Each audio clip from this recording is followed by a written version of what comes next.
O juiz de toda a terra. Hoje a gente vai continuar o nosso guia de estudo aqui da Palavra de Deus, a lição da Escola Sabatina da Igreja Adventista do Sétimo Dia. Alusões, imagens e símbolos, como estudar a profecia bíblica. A gente viu ontem sobre Sodoma e Gomorra e o tema de hoje é uma continuação do tema de ontem. Por isso é importante você voltar aí no card se você não pegou o estudo. Desde o sábado a gente está estudando sobre o tema Para quem o fim tem chegado, que é falando dos remanescentes, do povo de Deus nos últimos dias antes da segunda vinda de Cristo. Então tá aí sábado, domingo, segunda, terça e hoje, quarta-feira, dia 4 de junho, a gente vai dar continuação aí aos estudos. Então fica comigo até o final, porque vale sempre a pena, vale a nossa salvação.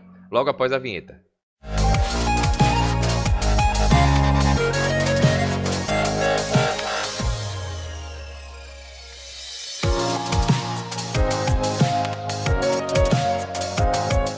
Bem, vamos lá então, né? Eu sempre compartilho com você aqui o slide para você acompanhar visualmente, fica melhor, né? Então, o juiz de toda a terra, hoje 4 de junho, quarta-feira, e a gente vai estar estudando aí uma continuação de ontem, como eu disse, tá? Que a gente falou sobre Sodoma e Gomorra, sobre a importância da gente pregar a mensagem, ouvir, e a gente mostrando que Deus é amor, mas ele também é justiça, né?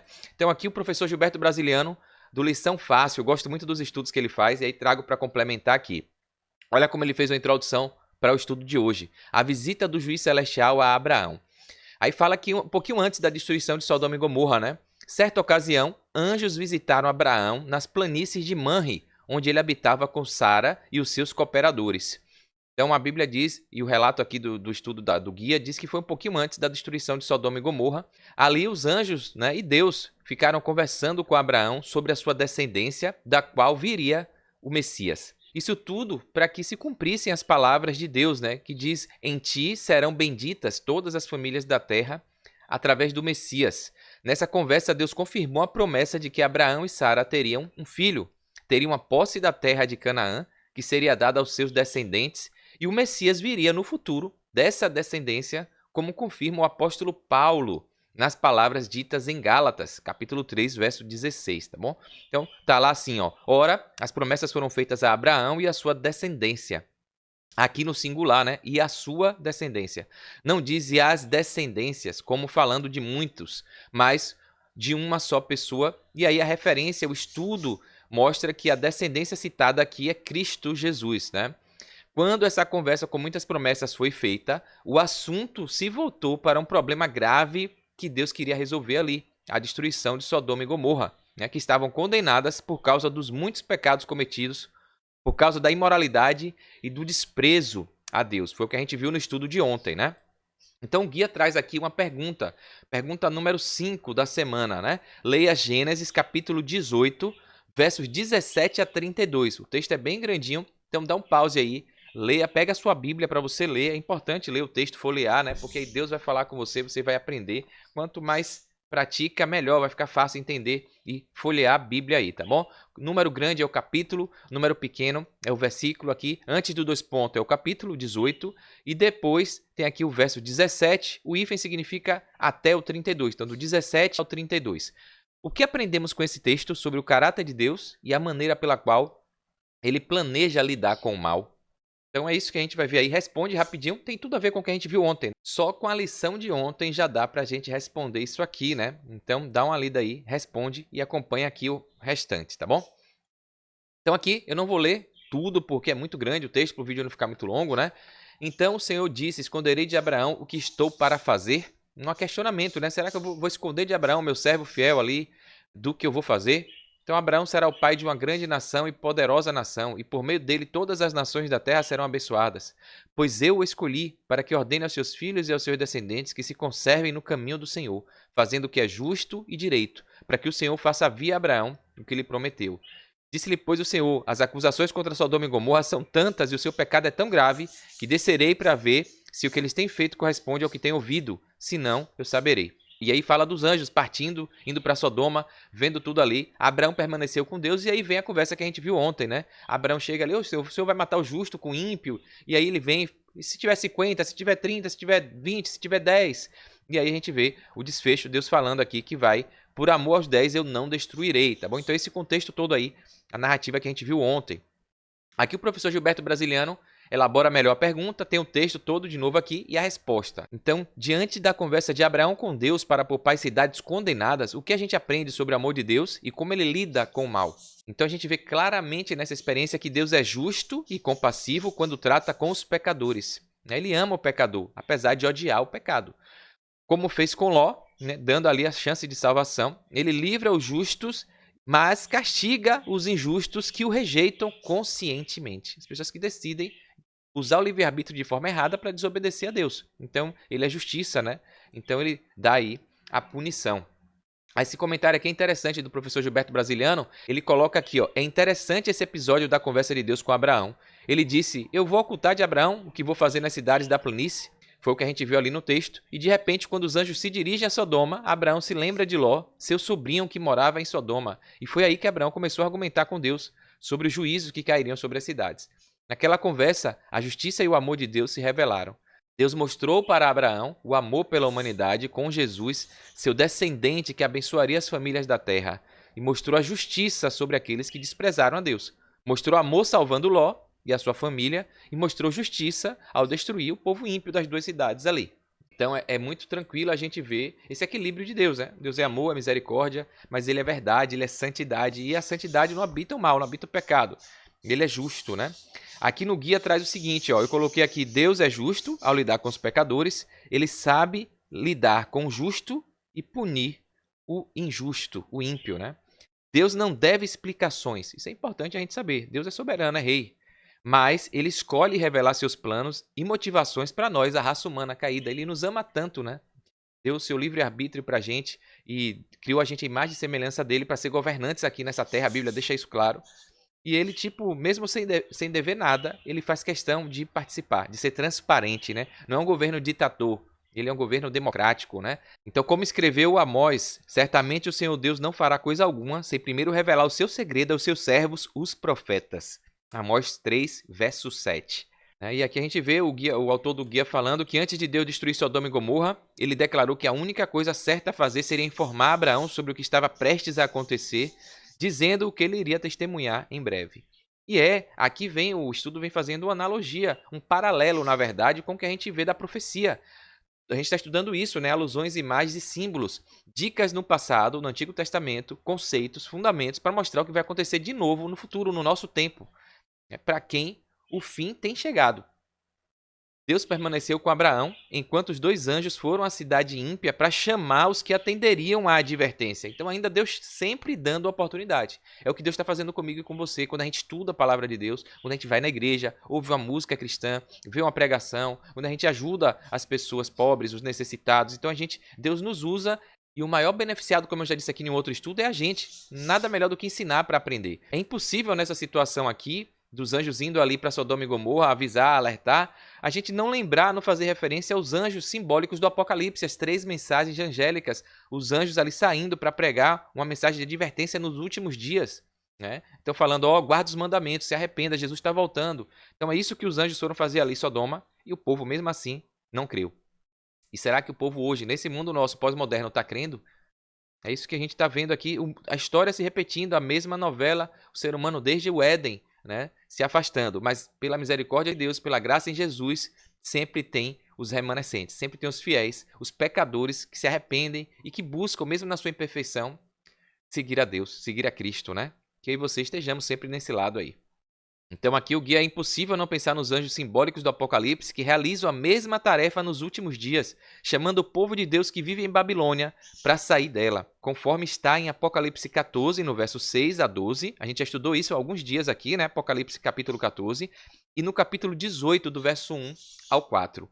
Enquanto a advertência final era proclamada, Deus conversava com Abraão sobre o que estava prestes a acontecer. E Deus, né, voluntariamente acabou se sujeitando às perguntas do patriarca. Olha isso aqui que o guia vai fazer uma ponte aqui incrível com o que vai acontecer no santuário celestial, né? Então Deus, mesmo não precisando, não devendo nada, ele voluntariamente aceita as perguntas, os questionamentos, né? A intervenção de Abraão. Longe de ti fazeres tal coisa, matar o justo com o ímpio, disse Abraão. O juiz de toda a terra não faria justiça, conforme está em Gênesis 18, 25, que a gente viu ontem. Aqui fica claro que, como a gente viu aqui, né, Deus tem prazer nisso, em alguém que intercede pelo seu próximo, o amor. Então, Abraão não estava apenas avaliando o caso de Sodoma, pedindo ali, né, misericórdia, mas também ele estava examinando o caráter de Deus, né? E foi o que Lúcifer questionou no céu, que Deus não era amor, não era justiça, Deus era ditador. Então, toda a guerra cósmica, todo o conflito cósmico aconteceu por uma rebeldia de um anjo questionando o caráter de Deus. E Deus criou a raça humana para testemunhar, glorificar o caráter dele, o amor dele. O ser humano tem falhado. E eu e você somos chamados a testemunhar desse caráter, desse amor de Deus. E Abraão também ali foi examinar isso, para mostrar ao universo, né, que Deus é Deus. E sabe o melhor para todos nós, né? Então quando Deus chega para destruir, para dar um fim, é porque ele sabe que não tem mais jeito, se ele é onisciente, é onipresente, onipotente. Ele já sabe que se não destruir ali, é capaz de todo mundo se perder. Então a Bíblia fala isso, né? Será que vai ter alguém ali, né? Um justo sequer? Então ele permite, mas chega uma hora que ele chega e dá um limite, porque senão o diabo vai sair vencedor. E Deus não quer isso. Deus quer salvar todos, deseja salvar todos. Mas aqueles que aceitam, aqueles que querem, né? Porque ele não obriga, tá bom? E aqui vem a aplicação para os últimos dias do Apocalipse. Olha que interessante isso aqui. Da mesma forma, antes que venha o fim, a segunda vinda de Jesus, e a terceira vinda, que é depois do milênio, para destruir Satanás e os seus anjos, Deus abrirá os livros do céu. Apocalipse 20, no verso 4, e do verso 11 ao 15 fala disso, do juízo investigativo, que muita gente não entende, mas está aqui na Bíblia. Ó.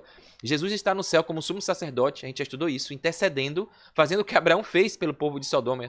Né? Então Jesus está intercedendo, a porta da graça está aberta, a mensagem está chegando, os anjos estão avisando, vai chegar uma hora que a porta vai fechar. Vai chegar uma hora que o juízo vai vir. Jesus vai vir, vai pegar os santos, os salvos, como se fosse Ló. Ele vai tirar Ló, a família de Ló. Então vai tirar a gente, vai levar para os céus. Vai ficar aqui só os ímpios, com Satanás e seus anjos. E aí a gente vai passar 1000 anos no céu fazendo o quê? Esse é o milênio. Olha aqui, ó. Deus vai abrir os livros do céu, como está em Apocalipse 20, verso 4, que eu falei, do 11 ao 15, permitindo-nos investigar as evidências antes que ele faça descer fogo sobre a terra. É a mesma coisa que Deus permitiu ali com Abraão. Abraão questionou, Senhor, se tiver tantos, por que né, será que não vai ter um justo ali? Muita gente se pergunta o que é que a gente vai fazer no céu 1000 anos. Vamos ter a honra e a glória, a recompensa de viver num lugar onde não tem pranto, nem dor, nem morte, nem nada, conhecendo tudo, desvendando os mistérios que estavam ocultos por causa da nossa mente limitada, mas sobretudo, a Bíblia diz que a gente vai pegar os livros e vai ver, vai julgar. A gente vai ver isso aqui, vai ver por que uns foram salvos e outros não foram, porque vai ter gente lá que a gente vai se surpreender. A Bíblia fala que vamos ter surpresas no céu. Muita gente que acharia que se encontraria no céu, que estaria lá, não vai estar. E outros que muita gente preconceituosamente, discriminando, julgando, aquele ali nunca vai para o céu. Chega lá, ele vai estar lá. E os livros vão estar lá para tirar qualquer semente de dúvida possível, né? Para mostrar ao universo que Deus é amor e a justiça. Foi o que Abraão fez aqui. Então teremos 1000 anos para obter respostas para as nossas perguntas ainda não respondidas, né? Então aqui o guia traz uma reflexão. Ó. Antes do juízo sobre os perdidos, para ninguém dizer que Deus foi injusto, Deus nos dará 1000 anos para entender o que houve com cada um e por quê. Então Deus vai, de forma transparente, como ele foi com Abraão, ele vai mostrar tudo, vai mostrar o que vai fazer, vai abrir os registros, vai mostrar porque cada um está sendo condenado antes de executar a destruição total da terra, né? Então veja que amor, né? Que caráter, né? Aqui, ó, o que é que isso diz sobre seu caráter e sua disposição de ser julgado por criaturas que dependem dele e não tem direito de saber essas coisas, né? Então assim, Deus não precisava, mas ele quer, né? Ele permite ser julgado pelas suas ações. As pessoas vão ver, por que você condenou Deus? Deixa eu ver aqui. Por que você vai condenar Sodoma e Gomorra? Então, por que muita gente vai morrer no planeta Terra? Então, tá tudo ali registrado, tá bom? Então, de uma vez por todas, todos vão ver que Deus é justo, é amor, é santo e é verdade. E Lúcifer, o diabo e os ímpios que não obedeceram porque não quiseram, tiveram inúmeras chances. E as pessoas negaram de forma consciente. É assim que todos vão pedir a destruição e vão ver que Deus sabe o que é melhor para todos, né? E que deu chance, como ele deu aqui para vários anjos indo pregar, né? Então, aceita a mensagem que você tem estudado, aceita a mensagem da Bíblia, guarda os mandamentos, obedece, vive uma vida conforme Deus pede. A gente só tem a ganhar, né? Então aqui, finalizando, né? Ellen White traz aqui alguns comentários bem interessantes e eu coloco com você aqui, ó. Durante os 1000 anos, entre a primeira e a segunda ressurreição, ocorrerá o julgamento dos ímpios. O apóstolo Paulo falou desse juízo como um acontecimento que se seguirá ao segundo advento. Então coloca aqui, ó, não julguem nada antes do tempo, até que venha o Senhor, o qual não somente trará plena luz às coisas ocultas das trevas, mas também manifestará os desígnios dos corações. Isso está em 1 Coríntios 4, 5. Daniel também declarou que Veio o ancião de dias e fez justiça aos santos do Altíssimo. Isso está em Daniel 7:22. Então perceba como a Bíblia é um pouco aqui, um pouco ali. Esclarece tudo desde o Gênesis, né? A história de Abraão ali, pedindo, intercedendo por Ló, na destruição, na execução de Deus sobre os ímpios. É um espelho, é uma sombra, é o tipo buscando o antítipo. Quando Jesus voltar, nos levar, a gente vai julgar ali, vai interceder, vai sondar o julgamento de Deus, né? E vai entender por que Jesus vai voltar com a Nova Jerusalém e destruir todo mundo que ficou aqui, né? Depois dos 1000 anos. Nesses 1000 anos que a gente vai passar lá, nessa oportunidade, nós, os justos, com fé em Deus, reinaremos como reis e sacerdotes diante de Deus. E aqui Ellen White, a profetisa, deixa claro que João relatou isso no Apocalipse. Vi também tronos, e nestes sentaram-se aqueles os quais foi dada autoridade para julgar. Então Deus nos dando isso. Serão sacerdotes de Deus e de Cristo, e reinarão com ele os 1000 anos. Apocalipse 20, versos 4, verso 6.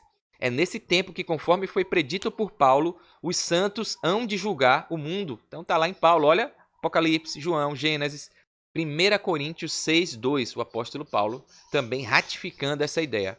Em união com Cristo, eles julgam os ímpios comparando seus atos com o código, com as escrituras sagradas. Então, para que é a lei? É o código, representa o caráter de Deus, é a orientação que Deus deu. Então, vai ser julgado conforme as suas obras. E tem gente que não entende isso. Uma vez salvo, salvo para sempre.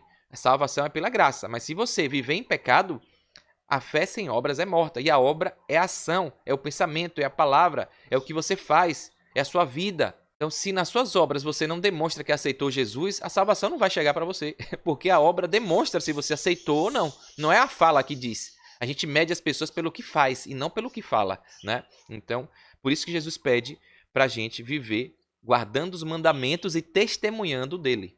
Essa é a nossa obra, é isso que a gente tem que viver. Quer comais, quer bebais, quer façais qualquer outra coisa, fazer tudo para a glória de Deus. Essa é a nossa vida aqui de um cristão. Então, as Escrituras Sagradas, o código, que vai decidir cada caso segundo as ações praticadas nessa vida aqui. Então, o destino que os ímpios devem sofrer, segundo as suas obras, é determinado e registrado em frente ao seu nome no livro da morte. Isso está no livro O Grande Conflito, da profeta Ellen White, página 546 e 547. Tudo em conformidade com o que está escrito na Bíblia, né? Antes de finalizar, de fazer o fechamento do estudo de hoje, eu queria compartilhar com você uma história que o professor Gilberto Brasiliano traz aqui no estudo dele, uma ilustração, né? Falando o seguinte: um rapaz ia estudar numa faculdade do interior e assim que subiu no ônibus, o pai foi logo avisando: olhe, eu vou fazer o possível e o impossível para te manter durante o ano inteiro, pagando aí a faculdade, mas saiba de uma coisa, se você for reprovado, eu vou te dar um bom castigo. Chegando lá na faculdade, o rapaz, como a maioria dos jovens fazem, né? Inconsequentes, caiu na farra, não estudou e no final do ano não deu outra, foi reprovado. Pai se matando, se sacrificando para ganhar dinheiro, para manter o estudo, dando a oportunidade que às vezes ele não teve e o jovem não valorizou, né? Então o jovem aí desesperado, como acontece, mandou um telegrama para a mãe: mamãe, prepare o meu pai, por favor, eu fui reprovado. 2 dias depois, a mãe lhe respondeu: papai preparado, prepare-se você para o castigo. Moral da história: Deus sempre dá muitos avisos antes de enviar o seu juízo. Ter clareza disso aqui, porque hoje a gente vive num mundo de inconsequentes. As pessoas só querem os direitos e não querem ter dever nenhum. As pessoas querem agir de forma errada, né? E não querem colher as consequências. Essa é a narrativa do diabo hoje. As pessoas querem fazer tudo errado e não querem arcar com as consequências. Por isso que a gente está vendo aí a ansiedade, a depressão, o suicídio tomando conta dessa geração. O pessoal fala geração mimimi, mimizenta. Por quê? Porque faz a coisa errada e não quer colher a consequência do erro. Só que Deus é justiça. Deus, se você não agir corretamente, assim como esse jovem aqui da história, você vai colher o castigo. E não vai ser legal, né? Vai ser triste você ver pessoas queridas, amigos, familiares indo para as mansões celestiais e você ficando para ser destruído com Satanás, os anjos caídos, né? E perdendo a chance de ter uma vida eterna plena.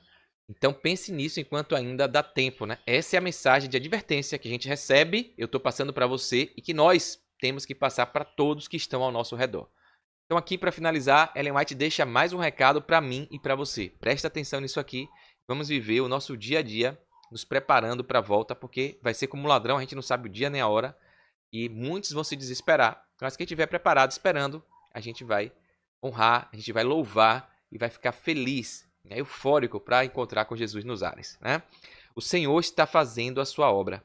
todo o céu está em atividade. O juiz de toda a terra se levantará em breve para vindicar sua autoridade que foi insultada. O sinal da libertação será posto naqueles que guardam os mandamentos de Deus, reverenciam a sua lei e se recusam a aceitar o sinal da besta ou a sua imagem. Está no livro Testemunhos para a Igreja, volume 5, na página 386. Né? Então a mensagem é clara, audível. Está lá em Apocalipse, a Bíblia toda, Deus pede desde o Éden para obedecer, para ter uma regra. Ele estabelece regras e pede para o ser humano obedecer. No Éden foi não comer da árvore do conhecimento do bem e do mal. Só era isso. O homem pecou. E aí veio, pediu para fazer sacrifício, santuário, de forma pedagógica e didática, para as pessoas entenderem o plano da salvação. Muita gente negou, inclusive Caim não fez do jeito que Deus pediu. Matou Abel, né? E aí recebeu o castigo. Ao longo da história, Deus tem pedido, mandou os 10 mandamentos, escreveu a única parte da Bíblia escrita com o dedo de Deus. Colocou ali, e o ser humano distorcendo, negligenciando, achando que foi abolida, que não precisa, que foi para um povo, que foi para Israel, que foi para o judeu, que foi para isso, para quem mora em Israel, inventando desculpa para não obedecer a Deus. A Bíblia toda, Jesus fala que veio cumprir a lei, não veio abolir nada. A Bíblia fala que Jesus falando, se me amais, guardareis os meus mandamentos. E tem gente que fala que a lei foi abolida, que não é para seguir. Veja como o ser humano é tosco, é grotesco. Ele não quer viver conforme Deus pede, ele quer viver conforme as suas conveniências, os seus achismos, as tradições humanas. E eu quero deixar um apelo aqui para você, né? Para mim e para você. Se você quer estar nas mansões celestiais, a salvação é pela graça. A gente só basta aceitar.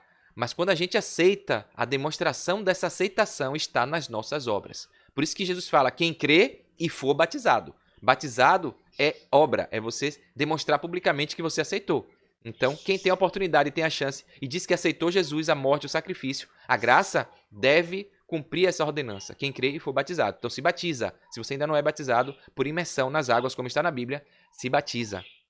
Porque você está tendo a oportunidade. É diferente do ladrão da cruz, porque tem gente tão... fica achando aí, dizendo que o ladrão da cruz não se batizou. Não se batizou porque ele não teve chance, ele estava ali, foi antes de morrer. Então quem aceita Jesus, a salvação é pela graça por isso. Se a pessoa não tiver chance de realizar a sua obra para demonstrar a sua aceitação, Jesus não vai deixar de salvá-la por isso. Não é legalismo. Né? Quem não salva não é a obra, para que ninguém se vanglorie, mas é Jesus. Então o ladrão aceitou, não teve tempo de se batizar, ele aceitou, isso é o que importa. Mas se ele tivesse tempo de se batizar, isso ia ser levado em conta. Por que ele não se batizou? O que é que prendeu? O que é que está amarrando essa decisão? E aí Jesus vai sondar. A Bíblia fala que é para guardar os mandamentos. O que é que te impede de guardar os 10 mandamentos? E não é para guardar 9 e esquecer um. É para guardar todos, porque os 4 primeiros representam o amor a Deus. Se você ama a Deus, você obedece. Inclusive o 4º, que é o sábado, que é o sinal de Deus. E tem gente distorcendo, buscando mimimi, justificativa pífia, distorções, tirando textos fora do contexto para não obedecer à guarda do sábado. E caindo no engano de Satanás, obedecendo um dia pagão, um dia de uma criatura que é o sol. Sunday, em inglês é dia do sol, um dia pagão. E a maioria dos cristãos defendem, mudaram, a Igreja Católica mudou isso. É muito claro, e a gente vê Satanás entrando pesado para destruir as colunas da verdade. Fazer você e eu não obedecer a Deus como ele enganou Eva, tá? Com conversinha bonita, com narrativas que parecem até fazer sentido, mas é engano puro de Satanás. Então aceite Jesus como seu Salvador, Redentor, coloque ele como primeiro na sua vida, busque em primeiro lugar o reino de Deus, se batize se você nunca foi batizado e obedeça aos mandamentos. Ainda que pareça impossível que a gente caia, o que importa é a sua vontade genuína de querer obedecer, seguir o que Deus pede, porque essa é a característica do remanescente. No dia final, os anjos estão aí, a mensagem está chegando para mim e para você. E no dia final, antes da destruição, como aconteceu com o dilúvio, como aconteceu com Sodoma e Gomorra, Jesus vai sondar os justos. Quem serão esses justos?